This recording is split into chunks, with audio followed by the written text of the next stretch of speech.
오늘은 부동산 거래와 등기부 등본 보는 법에 대해서 말씀드리겠습니다. 우리의 삶에서 부동산이 차지하는 비중은 매우 높죠. 가계자산 중에 부동산이 70%를 차지할 정도니까요. 그런데 의외로 일반 서민들은 부동산 거래와 관련된 상식이 부족한 경우를 많이 보게 됩니다. 매매, 전세, 월세 등 어떤 거래이든지 자칫하면 내 소중한 재산을 잃어버릴 수도 있는 여러 상황들에 대해서 상식이 부족해서 억울한 일을 당하면 안 되는데 말이죠. 부동산 사기를 당하거나 전월세 보증금을 떼이는 일을 당하지 않으려면 부동산 등기부 등본만 제대로 읽을 줄 알아도 그 위험성을 크게 줄일 수 있습니다. 등기부 등본에는 크게 두 가지 정보가 담겨 있습니다. 하나는 부동산의 소유관계, 다른 하나는 부동산을 담보로 한 채권 채무 관계입니다. 소유관계는 갑구에 담기고 채무관계는 을구에 담기죠. 갑구에서는 거래 당사자가 실제 소유주가 맞는지 확인하는 것이 우선입니다. 그 다음엔 압류, 경매 등의 내역을 살펴보는 것이죠. 을구에서는 현재 유효한 채무를 살피는 것이 가장 중요합니다.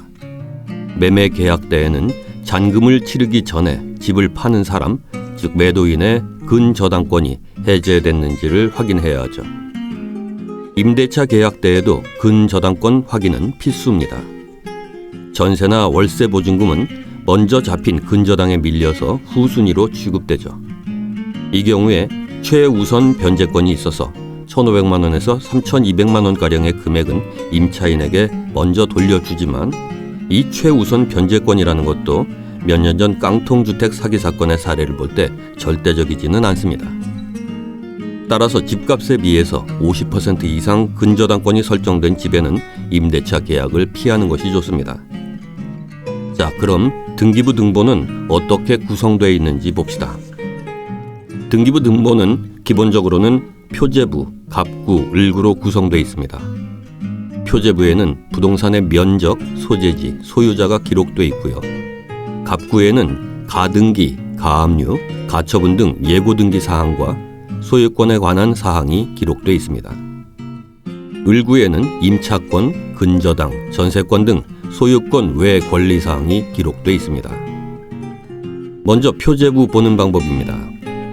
표제부에서 확인해야 할 사항은 우선 집 면적이 일치하는지 확인하는 것입니다. 표제부에는 단위가 제곱미터로 기재되어 있으니까 면적이 몇 평인지 알고 싶다면 0.303을 곱해주면 됩니다. 면적을 확인했다면 가장 중요한 소유주가 일치하는지 확인해야 하는데 등기부 등본 표제부에 있는 사람과 계약하는 사람이 일치하는지 반드시 확인해야 합니다. 만일 소유주의 배우자나 자녀 등이 대신 계약하게 될 경우에는 반드시 소유주의 인감증명서를 받아서 문제가 생기지 않도록 예방해야 합니다. 이어서 갑구 보는 방법입니다. 갑구에서는 부동산의 소유자가 권리에 이상이 있는지 없는지 확인해야 합니다. 여기에서 문제가 될 수 있는 것은 가압류, 가등기, 가처분, 예고등기 등이 있기 때문에 이 점을 필히 확인해 둘 필요가 있습니다. 가압류나 가처분은 소유자가 부채를 갚지 못해서 부동산으로 부채를 갚기 위한 조치를 취한 것으로 이때는 함부로 부동산을 매매할 수 없습니다.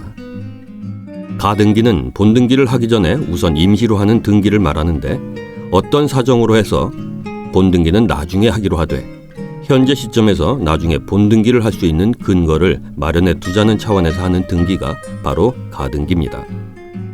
따라서 표제부의 소유자보다 등기권자에게 부동산의 권리가 있다고 봐야 하죠. 가등기가 되어 있는 부동산은 매입하면 안 되는 이유입니다.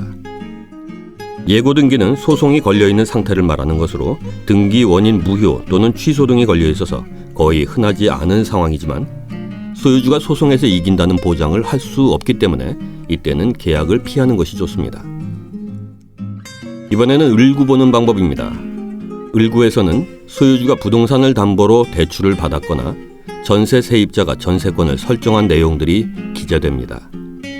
따라서 등기부 등본 보는 방법에서 을구는 대출 금액을 얼마나 받았는지 보는 것이 가장 중요합니다. 우리나라에서는 부동산을 매매하거나 전세를 들어갈 때 대출을 받는 것이 일반적이기 때문에 대부분의 등기부 등본에는 근저당이 잡혀 있을 겁니다. 때문에 근저당이 잡혀 있다고 해서 무조건 거래를 피하는 것이 아니라 적정 채권 최고액인지 확인하는 것이 중요한데요. 채권 최고액이란 은행 등이 대출을 실행할 때 채무자가 대출금 상환을 못하면서 이자가 누적되는 경우에 대비해서 대출금의 130% 정도를 담보로 설정해 두는 것입니다. 따라서 매매할 때는 지불하는 계약금, 중도금, 잔금 등으로 채무를 우선 변제하는 방식으로 진행하면 되겠고요. 임차할 때는 채권 최고액 외에 부동산 가치가 내 보증금을 보전해 줄 수 있는지를 따져봐야 하는 것입니다.